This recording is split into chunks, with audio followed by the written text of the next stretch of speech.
স্বাদ বদলের রান্নাঘর থেকে প্রত্যেককে শুভকামনা জানিয়ে আজকের পর্ব শুরু করছি। আজ আমি থানকুনি পাতার ঝোলের একটি রেসিপি নিয়ে এসেছি। এইরকম গরমের দিনে হালকা হালকা গরম পড়েছে, এইরকম ওয়েদারে এই রান্নাটি খুবই শরীরের পক্ষেও ভালো আর শরীর ঠান্ডা রাখে। আমি এই রান্নাটিকে একটু মুখরোচক করে রান্না করেছি, দেখতে থাকুন কী করে করেছি। আমি প্রথমে সর্ষের তেলে বড়িটা ভেজে নিচ্ছি। হাতে করা বড়ি লাল লাল করে ভেজে নিচ্ছি।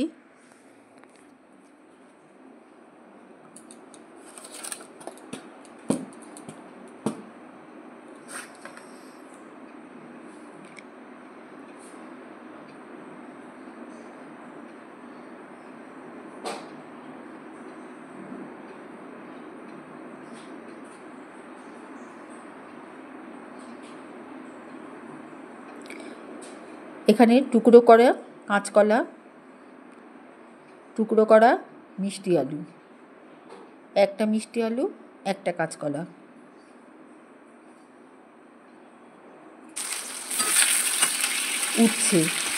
উচ্ছের দানা ফেলে সাদা শাঁস বার করে 4 টুকরো করা।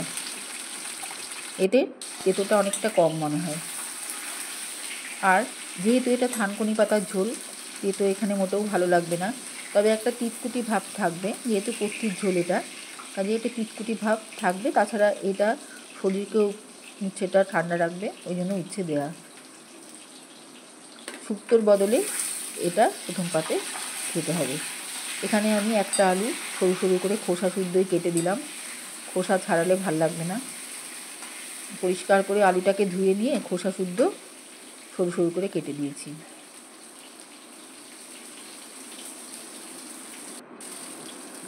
চারটা লঙ্কা আর একটু কালো জিরা, এটা ফোড়ন দেব।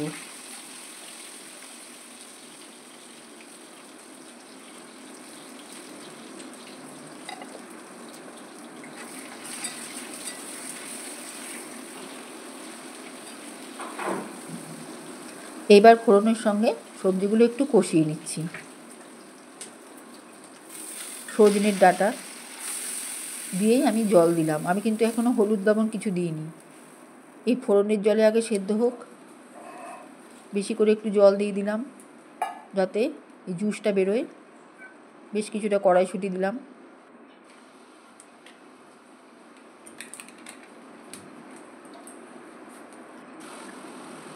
এবার আমি থানকুনি পাতাগুলো দিলাম আর সঙ্গে ভাজা বড়িগুলো দিয়ে দিলাম। সব একসাথে ঝোলটা তৈরি হবে। তাই থানকুনি পাতার প্রতি সবারই একটু একটা অপ্রিয় ভাব আছে। অনেকেই থানকুনি পাতা হয়তো ভাবে এটা আবার কীরকম রান্না হবে, কিন্তু এটা খুব উপকারী।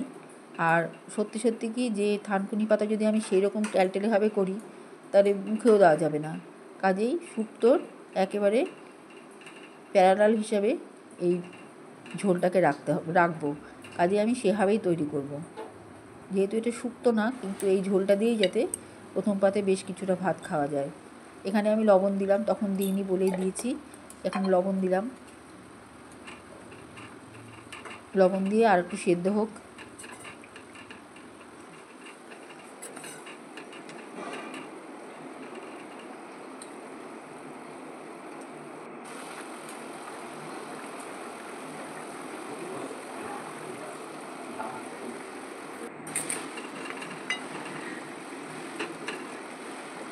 বড়িগুলো তুলে নিলাম, সেদ্ধ বড়িগুলো তুলে নিচ্ছি, পরে কাজে লাগবে।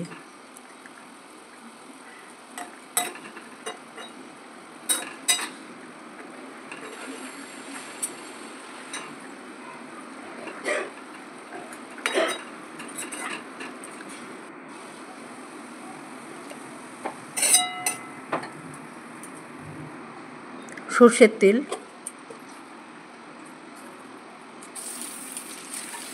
উচ্ছে যেটা তুলে নিয়েছিলাম ঝোল থেকে, সেদ্ধ উচ্ছেটা,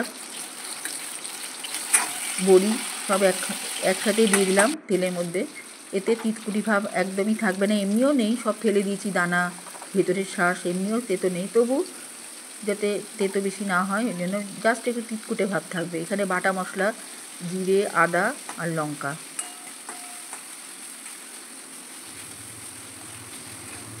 এই দিয়ে বড়ি আর উচ্ছেটা কষিয়ে নিয়ে আমি তুলে রাখবো মশলাটা। একটু চিনি দেবো, একটু নুন দেবো। চিনি আমি পরে দেবো না, এই যা এই মশলা কষানোর মধ্যেই দিয়ে দেবো, যাতে হালকা একটু মানে মিষ্টির ভাবটা আসে। মিষ্টি না, ঠিক ব্যালেন্সটা যেন ঠিক থাকে আর কি। কাঁচা লঙ্কা দিয়ে বা সম্পূর্ণ এই মশলাটাকে আমি তুলে নেব। দিয়ে এবার ঝোলটা দিয়ে দেবো। একটু তেল দিয়ে দিলাম, তেলটা গরম হোক।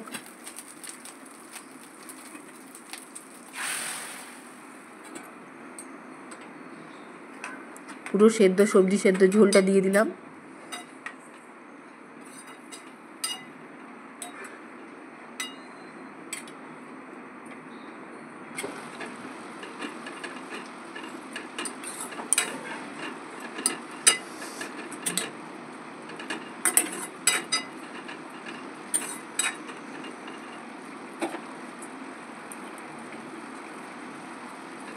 এবার তোলা মশলাটা দিয়ে দিলাম, বাটা যেটা কষিয়ে রেখেছিলাম উচ্ছে আর বড়ি দিয়ে দিলাম।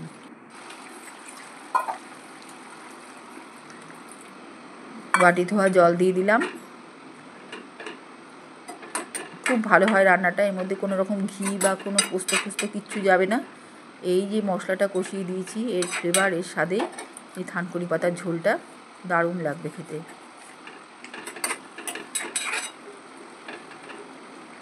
আমরা তো ঝোলে জিরে বাটা ব্যবহার করি, কিন্তু একটু অন্যরকমভাবে পদ্ধতিটাকে চেঞ্জ করে যদি করা যায় তাহলে একটু নতুনত্ব লাগে, খেতেও ভালো লাগে।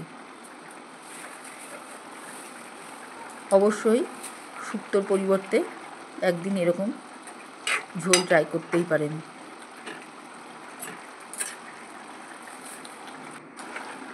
এবার আমি কাঁচা থানকুনি পাতা একটু উপর দিয়ে ছড়িয়ে দিলাম, এটা হালকা একটু মজে যাবে।